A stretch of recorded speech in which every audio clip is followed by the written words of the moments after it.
পৃথিবীতে কেউ কেউ এত ভাগ্যবান যে অন্যকে কষ্ট দিয়েও নিজে ভালোবাসা পায়, আবার কেউ কেউ এত হতভাগা যে অন্যকে মন থেকে ভালোবেসেও বিনিময়ে কষ্টই পায়। আসসালামু আলাইকুম।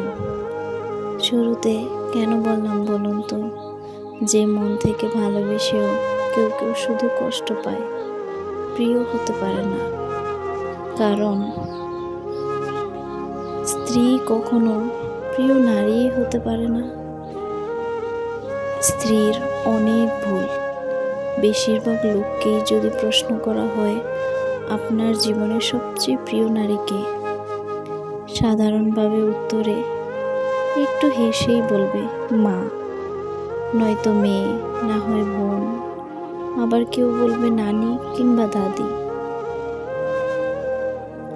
কারণ তারা তাকে কোলে পিঠে করে মানুষ করেছে। এমন অনেকগুলো সম্পর্কের কথাই উঠে আসে, ভাবতেই অবাক লাগে। একজন মানুষও উত্তর দেন না যে বউ তার সবচেয়ে প্রিয় নারী। আসলে বাঙালিদের সমস্যা, বউকে ভালোবাসি বললে মান সম্মান চলে যাবে, লোকে বউ পাগল বলবে, বউয়ের কাছে ছোট হয়ে যাবে, অথবা বাকি পুরুষদের সামনে হ্যাডাম কমে যাবে। এমনও কি একজন মানুষও নেই যার হাসপাতালের বেডে নির্ঘুম রাত কাটিয়েছে তার স্ত্রী, অথবা একসাথে জীবনের যুদ্ধটা করবে বলে বাবার বাড়ির আভিজাত্যকে ত্যাগ করে স্বল্প বেতনের চাকরি করা ছেলেটার হাত ধরে চলে এসেছে। শ্বশুর বাড়ির ঝাল তরকারি খেতে না পেরেও বাবার বাড়িতে জানিয়েছে আমি ভালো আছি। নাকি নিজের বিছানা, মায়ের রান্না, বাবার আদর, জন্ম থেকে বেড়ে ওঠা, বাড়িটা ফেলে আসা এতটাই সহজ ছিল যার কারণে বউ কখনো প্রিয় নারী হবার যোগ্যতাই রাখে না।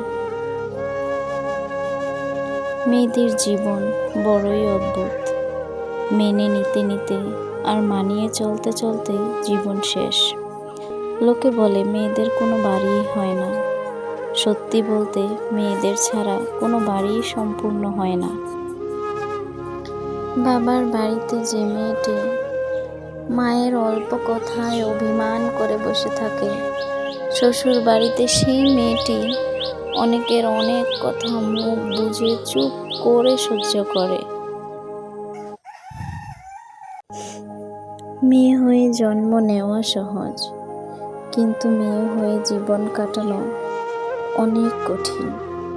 যে ছেলেটা শ্বশুর বাড়িতে গিয়ে দুদিনও ঠিক মতো কাটাতে পারে না, আর একটা মেয়ে বাবা মা ভাই বোন সকলকে ছেড়ে সারাটা জীবন কাটিয়ে দেয়।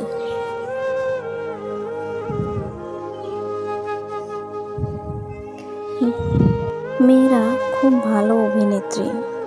তারা পাহাড় সমান কষ্ট নিয়েও হাসি মুখে কথা বলতে পারে। মেয়েদের কষ্ট কেউ বুঝতে পারে না। কতটা অভাগী মেয়েরা, এত কিছুর পরেও কারো প্রিয় নারী হতে পারে না।